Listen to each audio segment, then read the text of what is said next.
لیکن ان کو عمار کی آنکھوں میں دلاویز کے لیے معذرت صاف نظر آ رہی تھی۔ وہ وقتی غصے کو دفاع کر کے عمار کو بیٹھنے کا کہہ کر دلاویز کے روم میں چلے گئے۔ انہوں نے اللہ سے اچھی امید کرتے ہوئے عمار کو برا بھلا کچھ نہیں کہا تھا۔ ایک تو برا بھلا کہنے سے کچھ بھی ٹھیک نہیں ہوتا بلکہ مزید بگڑ جاتا، اور دوسرا وہ ان کا داماد تھا۔ شادی چاہے جن بھی حالات میں ہوئی ہو لیکن تھا تو داماد ہی نا، اور ان کے ہاں داماد کو عزت دی جاتی تھی نہ کہ بے عزت کیا جاتا تھا۔ دلاویز بیٹا ڈرائنگ روم میں عمار آیا ہے، آپ مل لو۔ اس سے حسن احمد نے دوسری طرف منہ کی کھڑی دلاویز کو کہا۔ دلاویز کو باپ کی بات پہ ذرا بھی حیرت نہیں ہوئی تھی، مانو جیسے اسے یقین ہو کوئی ایک دن ضرور آئے گا۔ دل ڈرائنگ روم میں داخل ہوئے اور سلام کیا۔ عمار نے بھی دلاویز کو سلام کا جواب دیا اور اس کی جانب بڑھا۔ دلاویز میری جان کیسی ہو؟ وہ دلاویز کے پاس پہنچ کر اسے باہوں میں لینا چاہتا تھا کہ دلاویز 2 قدم پیچھے ہوئی۔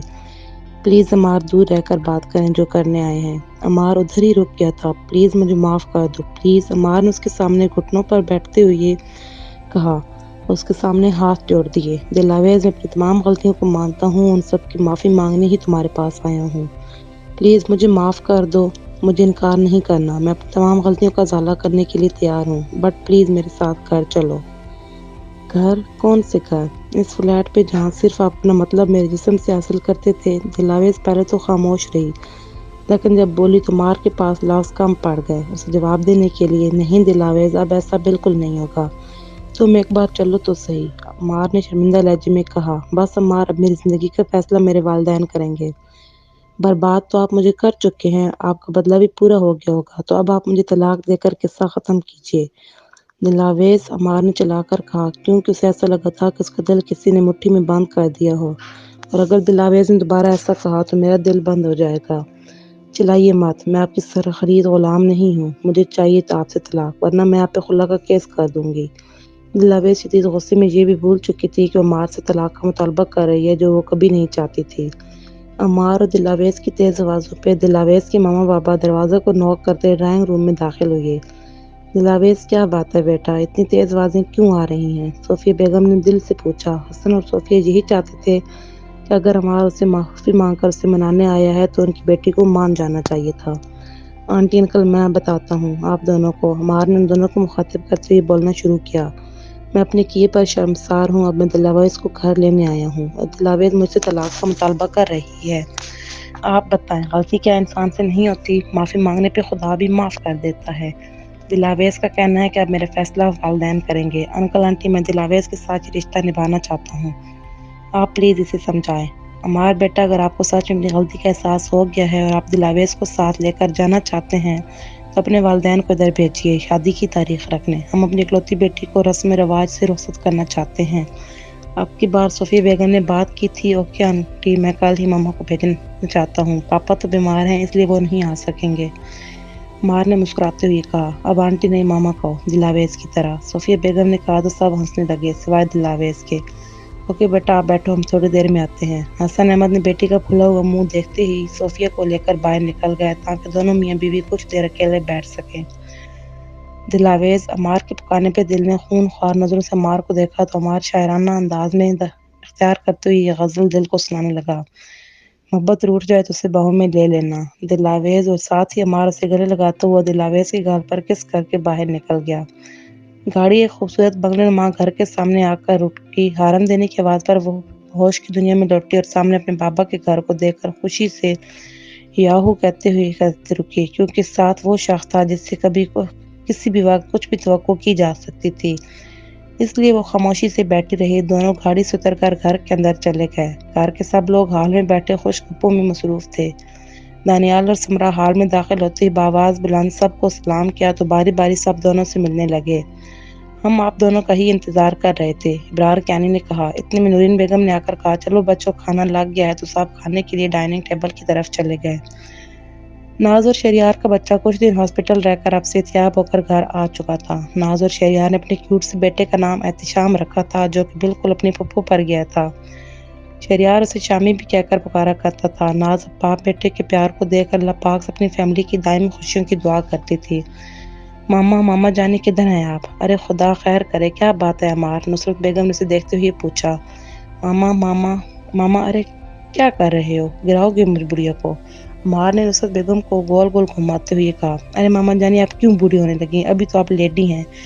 عمار نے آنکھ دبا کر شرارت سے کہا۔ چل ہٹ پاگل، جو بات ہے وہ بتاؤ، نصرت بیگم اسے تھپڑ لگاتے ہوئے بولی۔ ماما جانی آپ کو نہیں لگتا کہ اب آپ کو بہو لے آنی چاہیے؟ عمار نے کرسی پہ بیٹھتے ہوئے کہا۔ ہاں بات تو ٹھیک ہے تمہاری، پر کوئی لڑکی بھی تو ہونی چاہیے نا۔ عمار تمہاری نظر میں ہے کوئی تو بتاؤ ورنہ میں دیکھ لیتی ہوں۔ ماما میرا نکاح ہو چکا ہے۔ اور پھر عمار نے مسکیریج والی بات کو گول کرتے ہوئے نصرت بیگم کو سب بتا دیا کہ اس نے ناز سے بدلہ لینے کے لیے دلاویز سے نکاح کیا تھا، پر اب اسے دلاویز سے محبت ہو گئی ہے۔ عمار میں نے تمہاری تربیت کی تھی کہ تم یہ کرتے پھرو، نصرت بیگم نے نہایت غصے سے کہا۔ ماما جی اب سب باتیں بھول جائیں نا، اب تو دلاویز بھی راضی ہو گئی مجھ سے، آپ جائیں اور شادی کی تاریخ رکھ کر آئیں۔ اچھا اگر دلاویز راضی ہو چکی ہے تو پھر ٹھیک ہے، شام میں لے جانا مجھے دلاویز کے ہاں۔ او تھینکس ماما، عمار نے ان کے ہاتھ چومتے ہوئے کہا۔ نصرت بیگم کو بیٹے کی پھرتی دیکھ کر ایک شرارت سوجی۔ اگر مجھے دل پسند نہیں آئی تو؟ نصرت بیگم نے سیریس ہو کر کہا۔ ارے ماما وہ بہت خوبصورت ہے، یہ آپ کو دیکھنے کے بعد اندازہ ہوگا۔ اچھا بڑا پتہ ہے تمہیں وہ بہت خوبصورت ہے؟ نصرت بیگم نے اس کا کان پکڑتے ہوئے کہا۔ اوف ماما درد ہو رہی ہے، چھوڑے نا۔ مامو جان آپ ہمیں اجازت دیں، کھانے کی کچھ دیر بعد دانیال نے ابرار کیانی سے اجازت چاہی۔ ارے برخوردار کہاں جانا چاہ رہے ہو؟ ابرار کیانی نے دانیال سے پوچھا۔ مامو جان گھر جانا ہے نا۔ ارے آرام سے بیٹھو، شادی کے بعد پہلی بار آئے ہو، کچھ دن رکنا ہوگا تم دونوں کو۔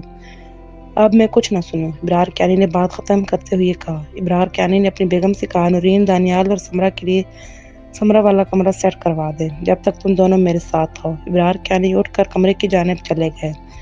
ابرار کیانی اور سلمیٰ بیگم دو بہن بھائی تھے۔ سلمیٰ ابرار سے چھوٹی تھی۔ نثار، افضل اور ابرار، سلمیٰ یہ سب آپس میں فرسٹ کزن تھے۔ نثار اور سلمیٰ کا صرف ایک ہی بیٹا تھا، دانیال۔ افضل اور نصرت کے دو بچے تھے، ناز اور عمار۔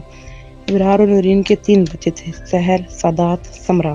سحر اور سادات دونوں شادی شدہ تھے اور اپنی اپنی فیملیز کے ساتھ آؤٹ آف کنٹری سیٹل تھے۔ دانیال اور سمرہ دونوں ابرار کے کمرے میں ان کے پیچھے چلے گئے۔ ابرار کیانی نے اپنی الماری سے ایک فائل نکالی اور دانیال کی طرف بڑھائی۔ دانیال نے ابرار کو دیکھا۔ ماموں یہ کیا ہے؟ یہ تم دونوں کی شادی کا تحفہ ہے۔ میں پچھلے دنوں دبئی گیا تھا تو ادھر مجھے یہ فلیٹ پسند آیا، تب میں نے تم دونوں کے لیے خرید لیا، کیونکہ تمہارا بھی کافی بزنس دبئی میں ہے، ادھر تم جاتے رہتے ہو، تو میں نے سوچا اگر تم سمرہ کے ساتھ کبھی دبئی جاؤ تو رکنے کا کوئی پرابلم نہ ہو میرے بچوں کو۔ ماموں جان شکریہ، پر اس کی کیا ضرورت تھی؟ ارے چپ، کیوں ضرورت نہیں تھی؟ یہ تم دونوں کے نام ہے، خوش رہو میرے بچوں۔ شکریہ بابا جان، سمرہ نے کہا۔ شکریہ نہیں، بس تم دونوں ساتھ ساتھ مسکراتے رہو۔ بیٹا بتاؤ دانیال تمہارا خیال بھی رکھتا ہے کہ نہیں؟ جی بابا رکھتے ہیں، سمرہ نے دانیال کی جانب ہلکی سی نظر ڈال کر کہا۔ اللہ تم دونوں کو نظر بد سے بچائے۔ کمرے میں آئی تھی نورین بیگم نے آمین کہا۔ چلیں بیٹا آپ دونوں کا روم سیٹ ہو گیا۔ وہ دونوں کمرے میں آئے تو کمرے میں صرف بیڈ تھا، جبکہ صوفے سنگل تین تھے، پر وہ سمرہ کے کسی کام کے نہیں تھے۔ دانیال سمرہ کی سوچ سمجھ کر ہی دل ہی دل میں مسکرا رہا تھا۔ کیا بات ہے، کیا سوچ رہی ہو؟ وہ صوفہ نہیں کمرے میں تو اس لیے دیکھ رہی تھی۔ اتنا بڑا بیڈ نظر نہیں آ رہا کیا؟ اس پر سو جاؤ، دانیال نے بظاہر نارمل انداز میں کہا، پر سمرہ کو بہت کچھ باور کروا گیا۔ سمرہ نے نہ چاہتے ہوئے بیڈ پر ٹک گئی۔ شام کا وقت تھا، عمار اور نصرت بیگم ملک ہاؤس آئے ہوئے تھے۔ نصرت بیگم کو دل بہت پسند آئی تھی اور نصرت بیگم نے عمار کے کہنے پر دن زیادہ نہیں رکھے تھے۔ پرسوں عمار کی مہندی تھی اور اگلے روز بارات تھی۔ افضل کیانی سے نصرت پہلے ہی بات کر چکی تھی۔ افضل نے یہ کہہ دیا تھا کہ مجھے آپ پر یقین ہے کہ آپ اور عمار کے لیے سب اچھا کرو گی، اس لیے میری پوری رضامندی ہے۔ سمرہ کے بیڈ پہ لیٹنے کے بعد دانیال بھی مزے سے بیڈ پہ آ کر لیٹ گیا۔ سمرہ کو مارے گھبراہٹ کی نیند ہی نہیں آ رہی تھی، لیکن دانیال گدھے گھوڑے بیچ کر ایسے سو رہا تھا جیسے مصروف کو کتنے مہینوں سے نیند جیسی نعمت میسر نہ آئی ہو۔ تقریباً 2 گھنٹے سے وہ سونے کی کوشش کر رہی تھی، پر مجال ہے جو سمرہ کو نیند کی اونگ بھی آئی ہو۔ ابھی وہ شاید کچھ اور سوچتی، پر دانیال کا بھاری بھرکم ہاتھ اس کی نرم ملائم گال پر تھا۔ اب تو اٹھنے کا سوچ ہی سکتی تھی، کیونکہ وہ نیند میں اس کی گال پر اپنا قبضہ جما چکا تھا۔ ابھی تھوڑی دیر ہی گزری تھی کہ دانیال نے اپنی ٹانگ بھی اس کے اوپر رکھ دی۔ سمرہ تو اب ہل بھی نہیں رہی تھی، کہیں وہ جاگ ہی نہ جائے۔ اسی جدوجہد میں نہ جانے رات کے کون سے پہر اس کی آنکھ لگ گئی۔ صبح جب دانیال کی آنکھ کھلی تو سمرہ کو اپنے خسارے میں پایا۔ وہ نیند میں معصوم سی گڑیا لگ رہی تھی۔ دانیال نے مسکراتے ہوئے اس کی پیشانی پر پیار کی مہر ثبت کی اور اٹھ کر واش روم چلا گیا۔ ملک ولا اور کیانی ولا کے تمام سربراہوں نے ناز اور شہریار کو معاف کر دیا تھا، اور ادھر حسن احمد ملک نے بھی بیٹے کو، بہو اور پوتے کو گھر لانے کو کہا تھا۔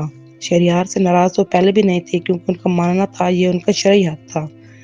بس ذرا سے خفا تھے جو وہ ناز کو بھگا لے گیا تھا، جبکہ اب سب ٹھیک ہو گیا تھا۔ شہریار کو بھی دل اور عمار کے نکاح کے بارے میں بتایا گیا، لیکن مس کیرج والی بات کو گول کرتے ہوئے شہریار کو پہلے غصہ تو بہت آیا، پر وہ یہ سوچ کر خاموش ہو گیا کہ اس نے بھی تو ناز کو گھر سے بھگا کر شادی کی ہے۔ ناز بھی تو عمار کی بہن ہے، جیسے دلاویز میری ہے۔ پر جب اسے معلوم ہوا دلاویز خوش ہے، تب یہ بات اسے سکون دے گئی تھی۔ ویسے بھی عمار ہر طرح سے دلاویز کے لیے پرفیکٹ تھا، well educate, well family background, اور سب سے بڑھ کر اتنی بڑی جائیداد کا اکلوتا۔ وہ بھی ایک بھائی کی حیثیت سے دل کے لیے ایسا ہی گھر چاہتا تھا۔ ناز بھی چھوٹے بھائی کی شادی کے لیے بہت ایکسائٹڈ تھی۔